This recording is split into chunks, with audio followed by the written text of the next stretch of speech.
I'm reading a book right now called No Ordinary Time. It's focused on the second and third term of the presidency of Franklin Delano Roosevelt and his relationship with Eleanor Roosevelt and the relationship both of them had with the American people.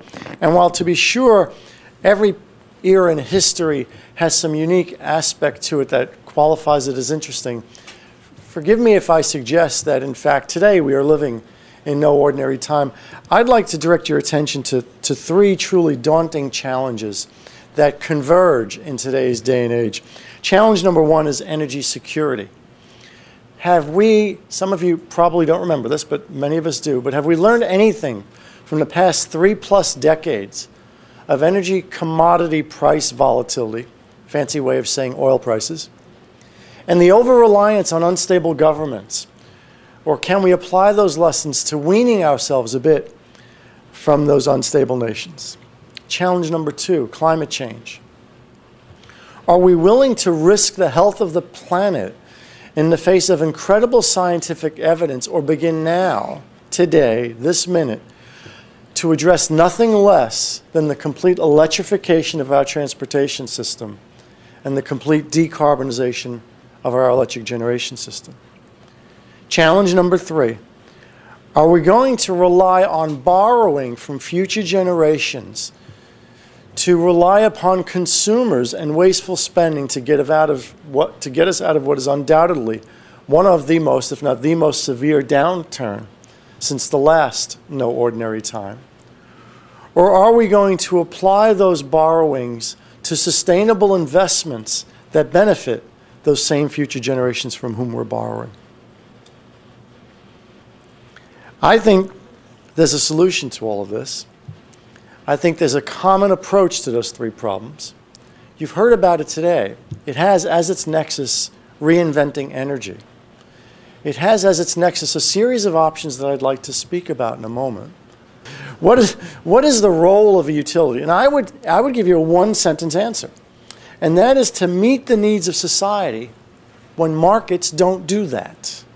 We should not be a substitute for markets, but when markets are not functioning, remember my question, how many of you want to pay more for your bills?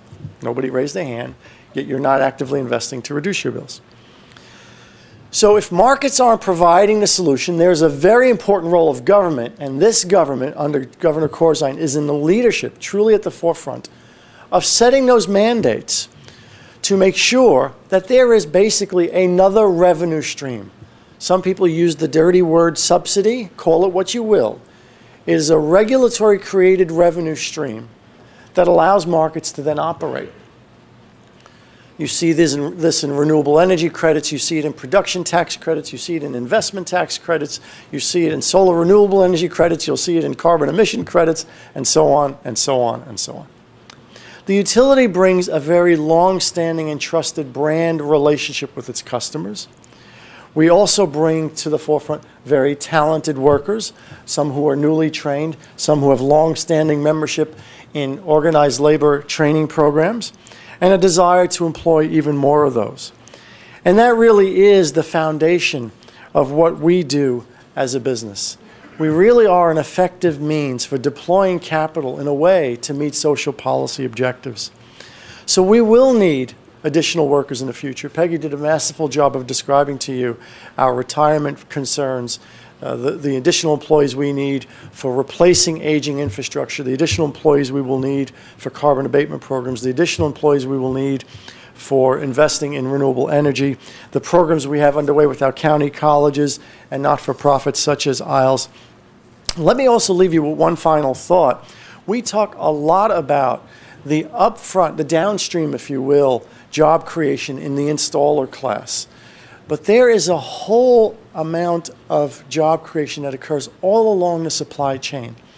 Now, in energy efficiency, we are talking about win-win relationships where people have the potential to lower their bills, benefit the environment at the same time. In renewables, there's a cost-benefit decision that needs to be made. Renewables are more expensive, even with the externalities reasonably priced in, than conventional sources of electricity. And the reason why they're more expensive is that the supply chain all the way down the line takes more cost to produce these. So there are jobs that get created in the manufacturing sector which we heard earlier is not necessarily being captured as effectively as we could in our state. So if I can leave you with one thought, it really is the need for urgency of action.